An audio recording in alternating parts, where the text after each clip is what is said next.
Hello, we are a group of students from the University of Michigan who, through the School of Information Needs Evaluation of Systems and Services course, worked on an application called On Purpose. On Purpose is a unique consumer health mobile application that allows users to think about their purpose in life. On Purpose is different because it seeks to improve health by keeping people focused on their values and purpose, which has been shown to motivate people to make necessary changes to improve their health. Although there are many applications available that target people's health, very few are attempting to reach users directly via motivation and purpose. After 10 days of use, the application can begin offering useful insight and advice about what behavioral factors seem to keep the user aligned with their purpose.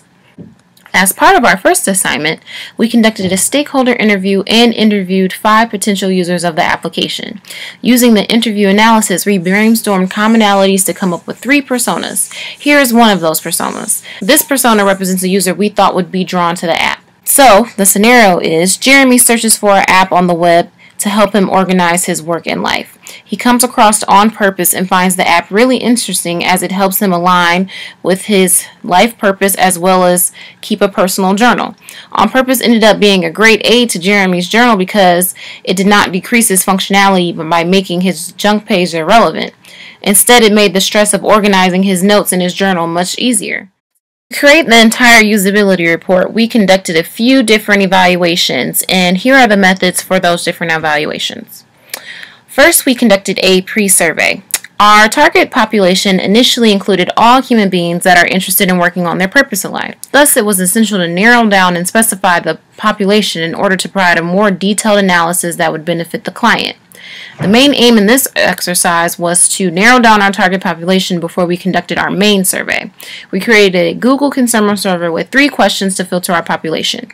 Based on the results of this survey, we narrowed down our population to people between 18 to 45 years old living in urban and suburban areas. For the survey, we conducted the survey based on the target population we found in the pre-survey to get feedback from potential users about their behaviors and needs for a health and wellness application. We had 25 questions in the survey and had 90 respondents in total. Comparative analysis. We used Mark Newman's taxonomy to classify and finalize our final 7 competitors into categories of direct, indirect, parallel, partial, and analogous. The final 7 competitors for the On Purpose app are listed on the screen.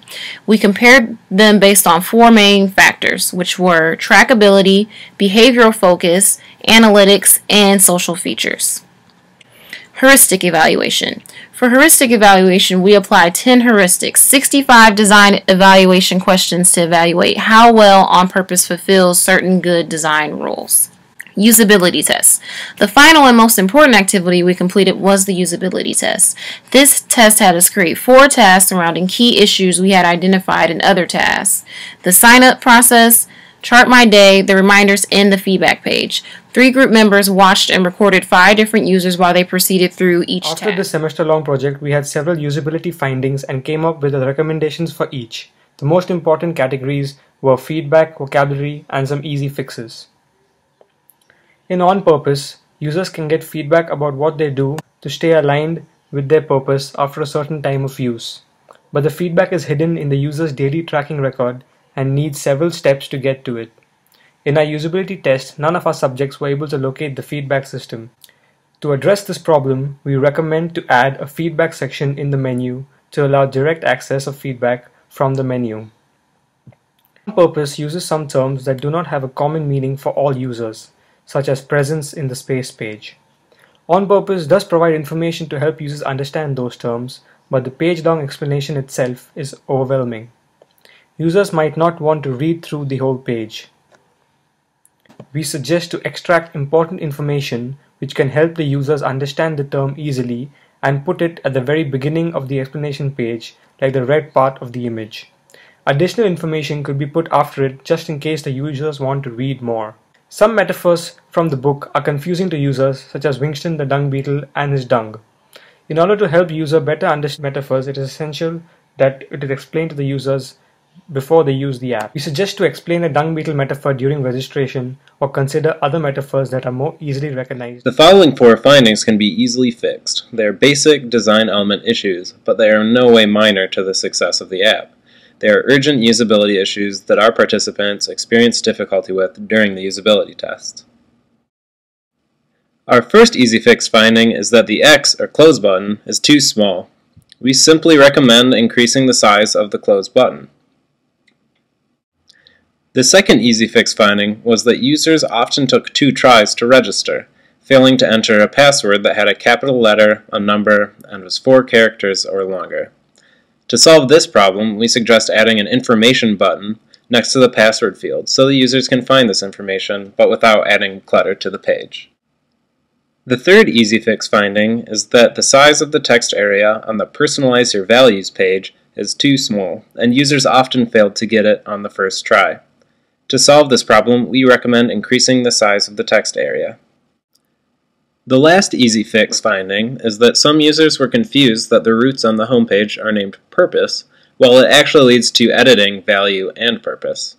Renaming the root text to Edit Value and Purpose will help avoid this problem and better define the functionality of the button. This concludes the findings and recommendations, more of which can be found in the individual reports. We will now talk a bit about future areas of research that could further help you understand user needs. We would recommend testing populations outside of the University of Michigan's student body, since current studies were mainly conducted within the undergraduate student body of the University of Michigan. Also, we would suggest looking at other app features that we didn't directly study, such as Meet the Grim, which drew out a very diverse range of reactions from users. We know that social media integration is being considered for the app. Many current apps in the same genre have very different ways of accomplishing that integration. So we suggest further research to find which would best suit On Purpose. The final area for future study is about vocabulary and metaphor. During our research, we found that many users felt confused about some of the terms and concepts. We recommend finding a better way to help users understand those terms and metaphors.